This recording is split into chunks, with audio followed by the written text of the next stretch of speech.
You keep waiting to feel ready. That's the pattern. You sit down, open the laptop, maybe stare at the task for a minute, then you check something small, a message, a notification, a quick video.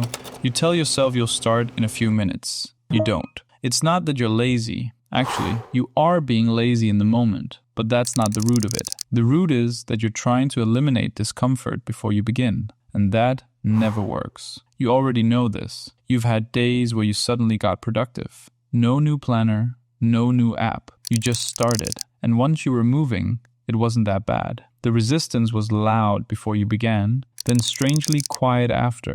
So what changed? You stopped negotiating. Look, procrastination isn't a time management problem. It's emotional management. You delay because starting feels uncomfortable. The task looks big, or boring, or confusing, and your brain goes, let's avoid that, and you listen. You try to fix it with motivation. You watch productivity videos, you clean your desk, you tell yourself you'll start after coffee, after lunch, after the right mood. That's the mistake. You're trying to win a psychological war before you've taken a single physical action. That's backwards. Movement comes first. Emotion follows. There was a study by Tim Pitchell's team in Canada. They found that people felt significantly better just a few minutes after starting a task they'd been avoiding. Not finishing it, just starting. The anxiety dropped. The dread softened. The task wasn't as painful as expected. You don't need an hour. You don't need a perfect morning routine. You need 8 minutes, not 7. Not whenever I feel like it. 8. Because it's short enough that your brain can't argue too hard, but long enough to break inertia. Listen,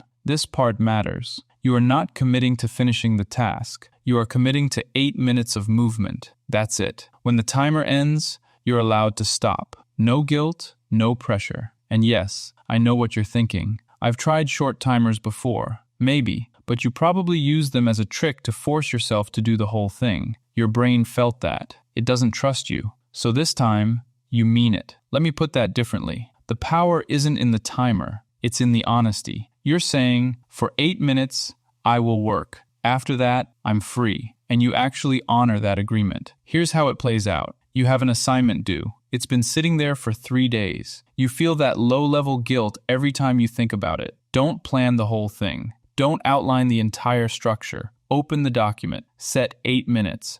Write the worst possible first paragraph. Terrible is fine.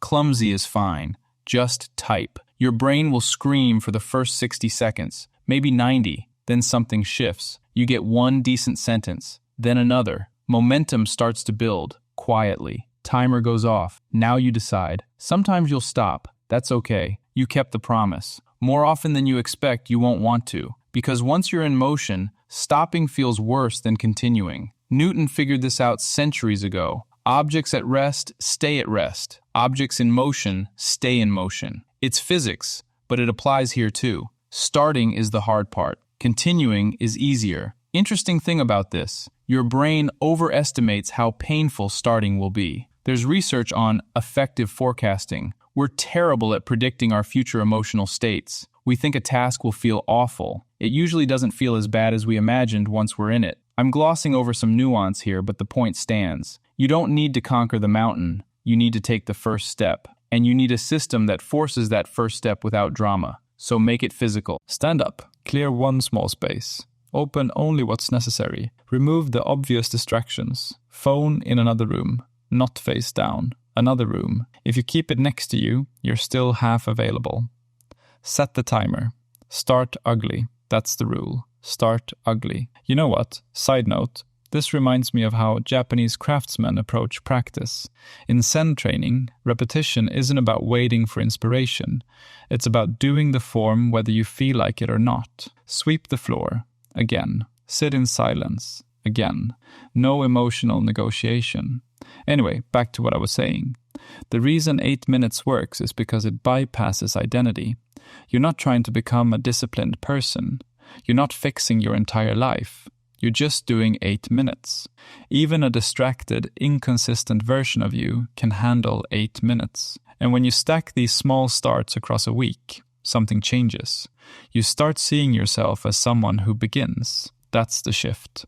Most people fail because they make the commitment too big. I'll study for 2 hours. I'll write 1,000 words. So when resistance shows up, they back out completely. All or nothing. You're playing a different game. 8 minutes today. Maybe another 8 later. Maybe not. But tomorrow, again. There's also something else happening. When you consistently start, you reduce what psychologists call task aversiveness. The task becomes familiar, and familiarity reduces fear. Not entirely, but enough.